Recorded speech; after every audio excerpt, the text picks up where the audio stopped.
সন্ধ্যা, আপনাদের সাথে আছি নুজহাত সাউম। প্রিয় দর্শক শ্রোতা, বিজয়ের মাসের এই সন্ধ্যায় সবাইকে আমন্ত্রণ জানাচ্ছি প্রতিদিনের সান্ধ্য আয়োজন শুভ সন্ধ্যায়। আজকের শুভ সন্ধ্যায় থাকছে আগামীকাল ঢাকায় এনটিভি হাইলাইটস এবং সঙ্গীত শিল্পী এহসান রাহির সঙ্গে আলাপচারিতা। শুরুতেই আগামীকাল ঢাকায়।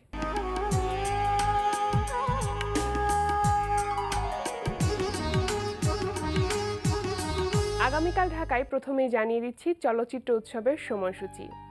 সবার জন্য চলচ্চিত্র, সবার জন্য শিল্প সংস্কৃতি, এই স্লোগান নিয়ে ৬৪ জেলায় ১৫ দিনে ২২টি চলচ্চিত্র প্রদর্শনের প্রস্তুতি হিসেবে দেশের সব জেলায় অনুষ্ঠিত হচ্ছে বাংলাদেশ চলচ্চিত্র উৎসব। দেশের সব জেলা শিল্পকলা একাডেমি মিলনায়তনে উৎসব চলবে ২৬ ডিসেম্বর পর্যন্ত। মুক্তিযুদ্ধের চেতনায় সংস্কৃতির বিকাশে ঢাকা সাভারের এনাম মেডিকেল কলেজ মিলনায়তনে অনুষ্ঠিত হচ্ছে সাংসদ নাট্যোৎসব ২০১৫। উৎসবে প্রতিদিন সন্ধ্যা ৬:৩০টায় নাটক মঞ্চায়িত হবে। সাংসদ নাট্যোৎসব চলবে ২৩ ডিসেম্বর পর্যন্ত। এবার চলতে থাকা প্রদর্শনীর সময়সূচি। ধানমন্ডি ৭ মসজিদ রোডের গ্যালারি 21-এ প্রদর্শিত হচ্ছে শিল্পী সিমিন হোসেনের আলোকচিত্র প্রদর্শনী প্রকৃতি। প্রদর্শনী চলবে ২ জানুয়ারি পর্যন্ত। গুলশান বেঙ্গল আর্ট লাউঞ্জে প্রদর্শিত হচ্ছে চিত্রশিল্পী তৈয়বা বেগম লিপির চিত্রকলা প্রদর্শনী নো ওয়ান হোম। প্রতিদিন দুপুর ১২টা থেকে রাত ৮টা এই সময় প্রদর্শনী চলবে ৯ জানুয়ারি পর্যন্ত। উত্তরবাড্ডার অ্যাথেনা গ্যালারিতে অনুষ্ঠিত হচ্ছে শিল্পী কালিদাস কর্মকারের চিত্রকলা প্রদর্শনী পাললিক অনুভব। প্রতিদিন সকাল 10টা থেকে রাত 8টা এই সময় প্রদর্শনী চলবে ২২ ডিসেম্বর পর্যন্ত। ডেলি স্টার বেঙ্গল আর্ট প্রিসিংকটে অনুষ্ঠিত হচ্ছে শিল্পী দিলারা বেগম জলির শিল্পকর্ম প্রদর্শনী অমরার আখ্যান। প্রদর্শনী চলবে ৯ জানুয়ারি পর্যন্ত। দেখছিলেন আগামীকাল ঢাকায় ও চলতে থাকা প্রদর্শনীর সময়সূচি। এবার এনটিভি হাইলাইটস।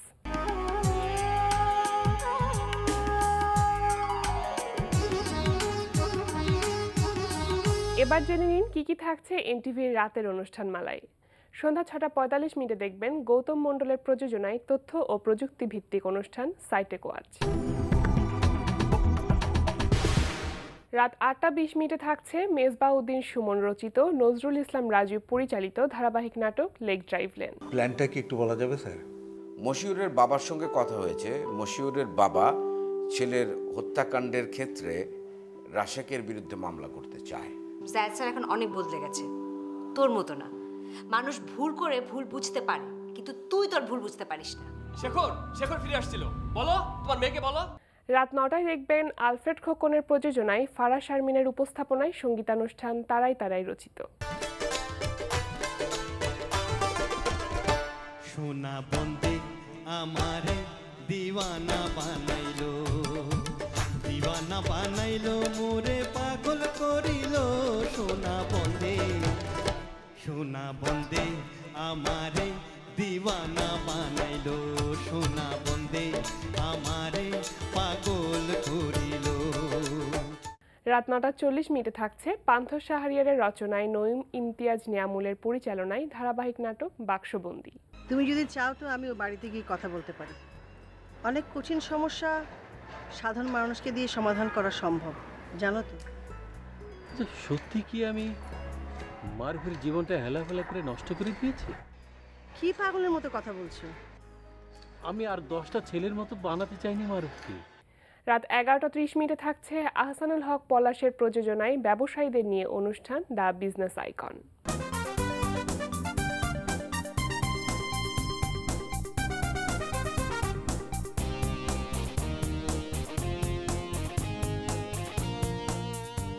রাত 12টায় রয়েছে টক শো এই সময়।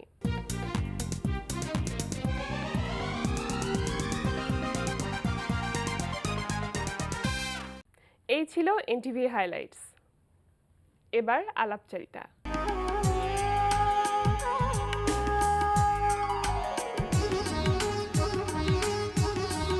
প্রিয় দর্শক, আমাদের আজকের অতিথি সঙ্গীত শিল্পী এহসান রাহি। সঙ্গীত নিয়ে ব্যস্ততা সম্পর্কে জানতে চলুন কথা বলি তার সঙ্গে। শুভ সন্ধ্যা। শুভ সন্ধ্যা আপনাকেও। কেমন আছেন? আমি ভালো আছি। সঙ্গীতের মানুষ আপনি, সঙ্গীত নিয়ে ব্যস্ত, এই ব্যাপারটাই কিন্তু অনেক বেশি উপভোগ করেন। তো সম্প্রতি সঙ্গীত নিয়ে কি ধরনের ব্যস্ততা চলছে, কি কাজ করা হচ্ছে? সম্প্রতি আমি একটা মুভির কাজ করলাম, ফুল মুভি।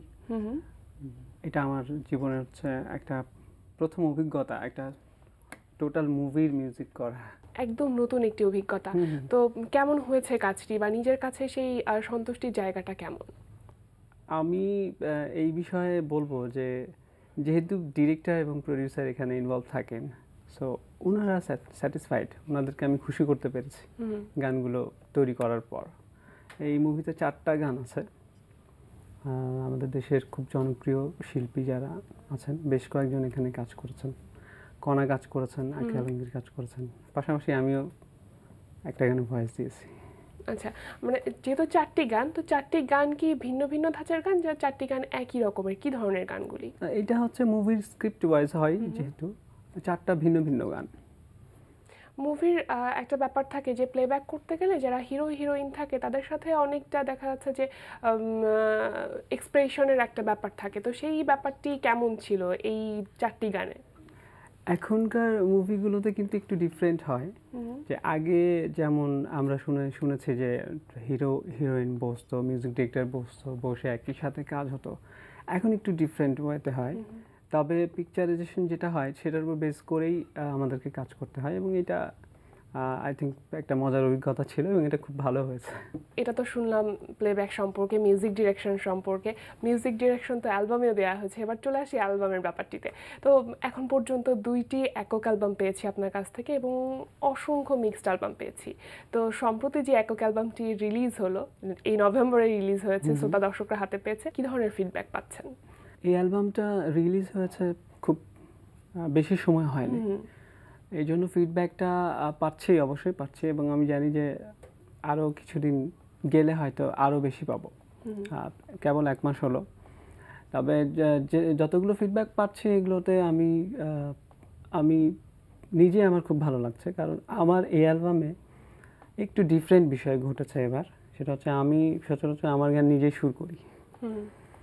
এই প্রথম অ্যালবাম যেখানে আমি সুর করিনি, শুধু ভোকালিস্ট হিসেবে কাজ করেছি। অ্যালবামটা ছিল জি সিরিজের একটা প্রোডাকশন, চমৎকার একটা প্রোডাকশন।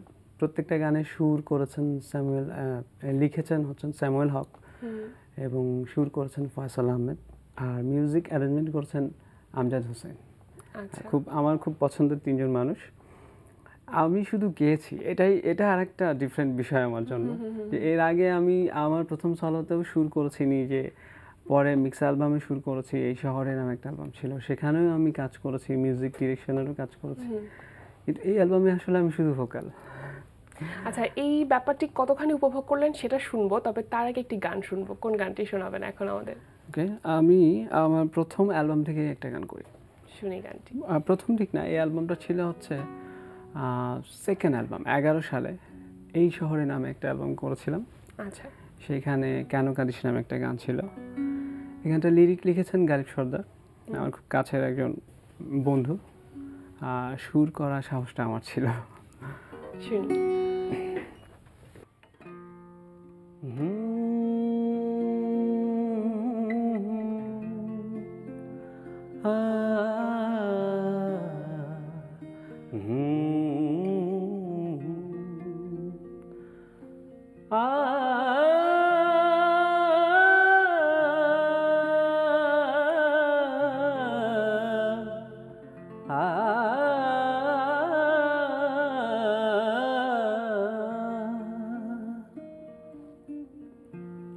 কেন কাঁদিস, কি হলো, কি হবে, কেন ভাবিস, কি ছিল তোর জানি, খুঁজে দেখ পাবিনি যে,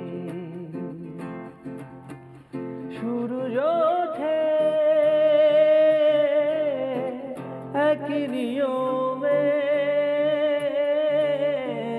আজ ভোর হয় পাখির গানে, কি হবে ভেবে, কি হবে কেঁদে, কি হবে আর মায়ায় বেঁধে, কেন কাঁদিস, কি হলো কি হবে কেন ভাবিস কি ছিল তোর জাজনি খুঁজে দেখ পাবিনি যে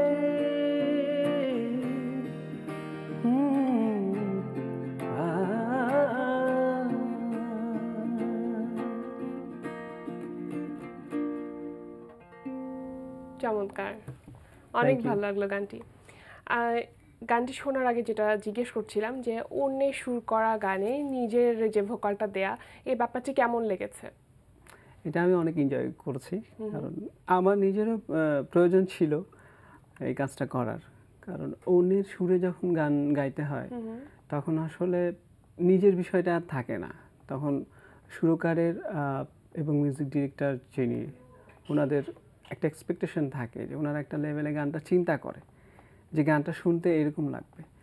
তো ওই গানটাকে আসলে আমি নিজের মধ্যে ধারণ করে তারপর গানটা গাইতে হয়, এবং অনেকাংশে আমি চেষ্টা করেছি অনেক ভালো করে গাওয়ার, এবং ওনারা এটা বেশ পছন্দ করেছেন। আমার আবার একটা বিষয় আছে যে আমি নতুন গান গাইলে সেটা প্র্যাকটিস করি। মানে এখন তো সময়ের জন্য অনেকে সময় দিতে পারে না, এবং আমাদের ক্ষেত্রেও এটা হয় যে দেখা গেল গান রেডি হয়ে গেছে, ফোন কলস আসলো, আমরা গেলাম, তারপর গানটা শুনলাম, তারপর গেয়ে ফেললাম। কিন্তু আমার কাজ করার পদ্ধতিটা আলাদা। আমি আগে থেকে গানটা চেয়ে নিয়ে নিই যে আমি একটু শুনবো, তারপর আমি গানটা গাইবো। একটু চর্চা করে তারপরে সেটা হয়তো রেকর্ডিং এর জন্য যাওয়া হয়। আচ্ছা, আপনার প্রথম একক অ্যালবাম ছিল 2010 সালে। তো এই যে 2010 সালের পর এতদিন পরে এসে আপনার সেকেন্ড সলোটা আমরা পেলাম, এটা কেন এতদিন পরে কেন কাজ করা হলো? আসলে এর মধ্যে আমি আরও বেশ কিছু কাজ করেছি, একেবারেই করিনি তা না, কিন্তু সেগুলো ছিল মিক্স অ্যালবামের কাজ। সেই কারণে আমি আসলে সলো গানগুলো নিয়ে সময় দিতে পারিনি। আর আমার নিজের জন্য আমি গান তৈরি করছি অনেকগুলো, যেগুলো নিয়ে আমি রিসেন্ট কাজ করছি। কিন্তু এর মাঝেই আমি একটা ওই যে সুন্দর একটা অফার পেয়ে গেলাম জি সিরিজ থেকে, যে অ্যালবামটা আসলো, যার কারণে আর আমার যে নিজের গানগুলো সেগুলো স্টপ করে তখন আমি ওই অ্যালবামটা স্টার্ট করলাম। এর মধ্যে আমি অনেক সময় নিয়েছি নিজের গানগুলোকে সুন্দর করে গুছিয়ে নেওয়ার জন্য, কারণ প্রথম অ্যালবামের রেসপন্সটা বেশ ভালো ছিল আমার, যার কারণে আমার একটা দায়িত্ববোধ থেকেই আর কি সময় নিয়েছি বেশি, যে সেকেন্ড অ্যালবাম যেন যারা শুনেছেন তারা যেন অন্তত ফিল করে যে না, ওইটার মতো কিংবা ওইটার থেকে একটু বেটার কিছু আছে। এই জন্যই সময় নিয়েছি। যেহেতু আপনাকে পেয়েছি এবং এটি বিজয়ের মাস, তো বিজয়ের মাস আপনার কাছ থেকে একটি দেশের গান শুনতে চাই। কোন গানটি শুনবো? চেষ্টা করি একটা গান শোনানোর। গানটা গাওয়ার আগে কিছু বলবো না, কারণ এই আমাদের দেশের যে গানগুলো, এগুলো আমরা ছোট থেকে এতবার শুনেছি এবং এতভাবে শুনেছি, এগুলো নিয়ে নতুন করে বলার কিন্তু কিছু নেই। এবং আপনি একটা জিনিস খেয়াল করবেন যে আমরা বর্তমানে যতই দেশের গান করি, এখন পর্যন্ত আমরা ওই গানগুলোর ছাড়িয়ে যেতে পারিনি। পুরনো একটা গান কাজ করে কিন্তু সেই গানগুলোর সাথে। শুনি যে কোন একটি গান আপনার পছন্দের। যে মাটির বুকে।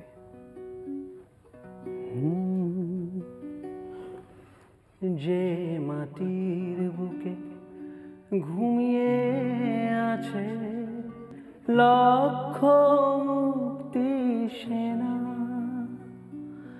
দে না তোরা দে না, সে মাটি আমার অঙ্গে মাখিয়ে দে না।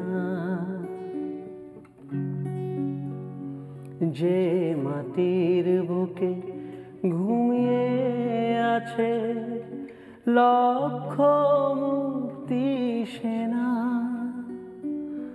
দে না তোরা দে না, সে মাটি আমার অঙ্গে মাখিয়ে দে না।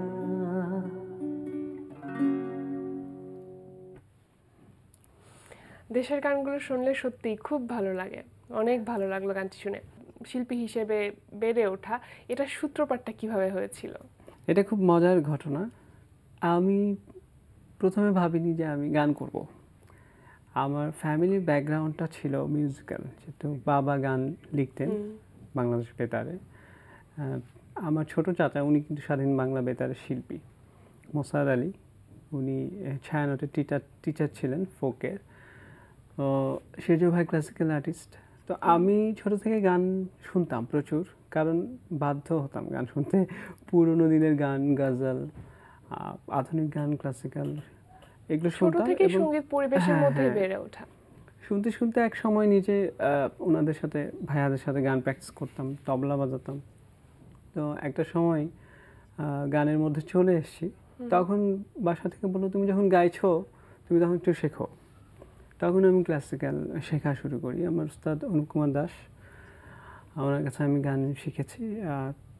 তারপর আমি এখন হিন্দুস্তানি ক্লাসিক্যাল করছি উস্তাদ সৌরভ কুমার নাহার কাছে।